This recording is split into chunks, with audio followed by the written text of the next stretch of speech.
Напускаме домовете и семействата си, за да търсим начин за оцеляване в чужбина. Оставаме децата ни да растат сами, а родителите ни да остаряват без да сме до тях, когато сме им най-нужни. Понякога губим някого от тях, без да можем да се спогуваме.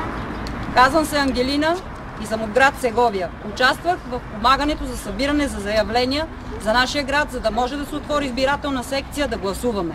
Значи ние се доверихме на Асоциация Габриела, която трябваше да се заеме с изпращането на нашите заявления. Събрахме общо 170 заявления, от които са отчетени за валидни 74, с което ние не можем в Сеговия да използваме нашия глас, който е наше конституционно право. Сега, днес искам да използвам нашия протест, да представя една декларация. Ние до подписаните българи, живеещи в град Сеговия, изразяваме нашето съгласие за участието в изборите ни на 12 май 2013, като настояваме заявленията, подадени в необходимия срок, да бъдат признати за валидни, независимо, че всички подадени от нас такива са изпратени в един пощенски плик. Поради неизвестието ни, че е необходимо да бъдат изпратени за всеки гласоподавател по-отделно. Надявам се, че ще има някаква вратичка, защото нашите заявления са с дата преди 1 април. А заявленията да бъдат в секова в по-отделен плик беше влезло в сила след 1 април. Добре, обясни какво се случи. В началото първо ви казаха, че трябва да се изпратят заявленията в един плик, така ли? Значи ние в началото тук поискахме информация и ни казаха, че тези заявления можем да ги спратим в 3 или 4 плика, но това беше преди 1. Така, след това? Но след това човека, който трябваше да ги изпрати, не ги изпрати на време и ги изпрати след датата. Когато вече бяха променили закона? Когато вече беше променен закона. Човека кой е? Казва се Росен Георгиев от Асоциация Габриела. Той е репортер за телевизия СКАТ. И имам молба също до консулката. Ако има вратичка и можем да имаме избирателна секция, той да бъде отстранен като председател на нашата избирателна секция в Сеговия. Значи той ви е събрал подписите и не ги е предал до определената дата, след което закона се променя и трябва да бъдат предадени подписите по едно в плик заявление. Значи на 8 април му звънат от посолството и му казват, че нашите заявления така не са валидни, но той им е отговорил, че нищо повече не може да направи. И сега в момента няма да открият секции в Сеговия? За момента няма да се открие.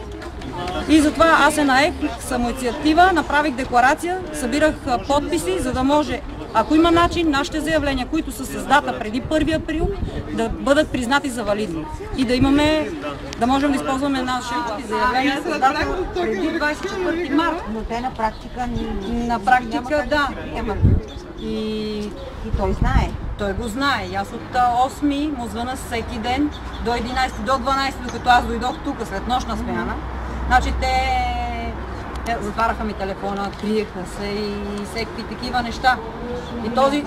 И ми не ми е ясна, но този човек е репортер за телевизия СКАТ, имат Асоциация Габриела и аз се усъмних в тях. Даже се усъмних, че дори нашите заявления са тук. Затова дойдех лично да се уверя, че заявленията са тук. И с това се успокоих, че са тук, но при над 130 заявления да останем без избирателна.